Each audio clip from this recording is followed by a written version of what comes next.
Bom dia, professor Fernando. Mais uma aula de Geografia para os alunos dos nonos anos. Nós estamos na apostila 4, capítulo 5, cujo tema central é Europa. Eu posso utilizar o termo Europa ou continente europeu, vou estar falando a mesma coisa. Tem alguns especialistas, ou geógrafos, que utilizam o termo Velho Mundo, né? Então, esse continente é considerado o berço da moderna civilização ocidental. Então tem uma rica, uma riqueza histórica e cultural e grande diversidade geográfica. Nós temos aqui algumas paisagens do continente europeu, como a Torre de Pisa na Itália, o Coliseu de Roma, também na Itália, Torre Eiffel, Então nós temos algumas paisagens, que são paisagens emblemáticas do continente europeu.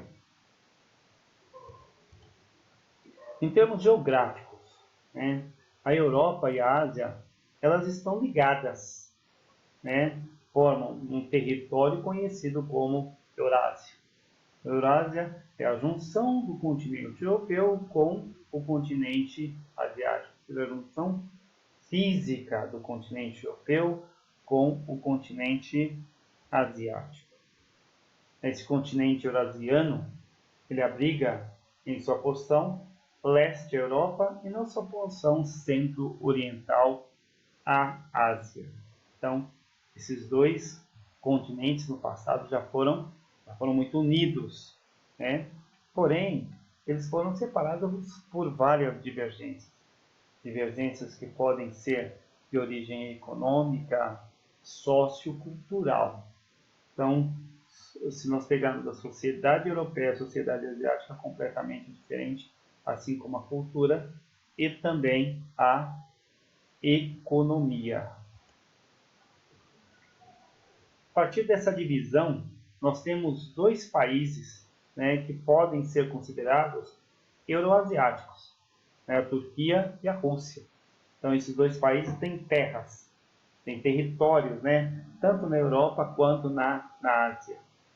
A Rússia mais, a Turquia, ela tem apenas 5% do seu território dentro do continente europeu. Então, são chamados países euroasiáticos.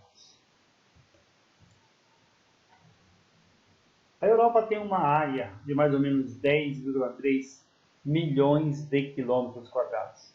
Então, a Europa é o segundo menor dentre todos os continentes. Em termos de território, ela só é maior que a Oceania. E se nós compararmos com um país, a Europa é um pouquinho maior que o Canadá. Ocupa 6,9% das terras emersas do planeta. Um continente europeu poderia ser considerado, do ponto de vista geográfico, uma península da Ásia. Quando eu falo em península, eu estou falando de uma parte terrestre que adentra uma parte marítima. Então, uma península da Ásia que avança sobre o Oceano Atlântico. Se eu pegar um mapa da Europa, eu vou ter condições de fazer algumas deduções extremamente importantes que vocês precisam ter muito claro. Primeiro, quando eu estudo um continente, até mesmo um país, eu preciso verificar os seus limites. Então, o limite, ou seja, a fronteira a norte da Europa, vai ser o chamado Oceano Glacial Ártico. A fronteira a leste vai ser o continente asiático, através dos chamados Montes Urais. A fronteira da Europa a oeste vai ser o Oceano Atlântico. A fronteira da Europa a sul vai ser a África e o mar Mediterrâneo. Observem que toda a parte marítima da Europa é extremamente recortada, é muito recortada, né? Formado por várias penínsulas. Então eu vou mostrar para vocês as principais penínsulas da Europa. Deixa eu pegar um lápis aqui para mostrar para vocês as penínsulas da Europa. Eu vou ter aqui, ó, a primeira grande península da Europa, a chamada Península Ibérica, né? Composta por Portugal e Espanha. Logo depois eu tenho uma outra península aqui, ó, a chamada Península Itálica, aqui, ó, formado pela Itália, né? O país da bota, né? Tem o formato de uma bota. Eu tenho a terceira península aqui, a chamada Península Balcânica, composta principalmente pela Grécia. Aí eu tenho mais duas penínsulas, só que na parte norte da Europa. Eu tenho aqui a grande península da Escandinávia, a grande península da Escandinávia, e aqui na Dinamarca, deixa eu só me posicionar aqui na Dinamarca, eu tenho a península da Jutlândia. Então eu tenho 5 grandes penínsulas. Eu tenho também na Europa algumas grandes ilhas, né? Aqui na parte sul eu tenho a ilha da Sicília, aqui, ó, posicionada aqui. Opa, cadê? Deixa eu voltar. Voltando o mapa. Aqui, deixa eu trocar de cor aqui no meu lápis. Eu vou ter aqui, deixa eu pegar preto aqui. Aqui. Eu tenho essa ilha, ó, a ilha da Sicília. Tem aqui a ilha da Sicília. Eu tenho a ilha de Creta. Outra ilha importante aqui, ó, a ilha de Creta. Eu tenho algumas ilhas na Espanha, a ilha de Maiorca, né? Então, eu tenho algumas ilhas importantes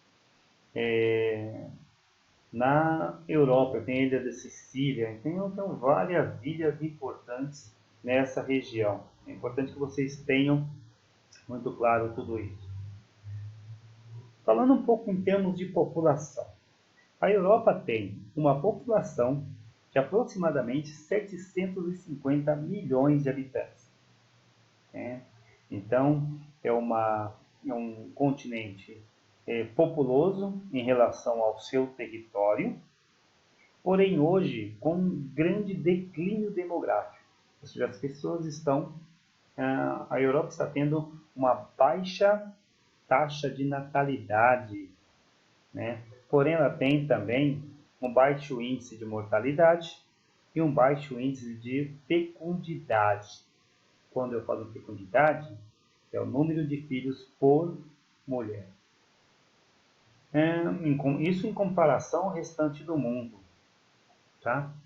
Aí se nós falarmos lá por exemplo, pirâmide etária, né, nós vamos ter uma combinação muito lógica de uma baixa taxa de natalidade e fecundidade e uma alta expectativa de vida.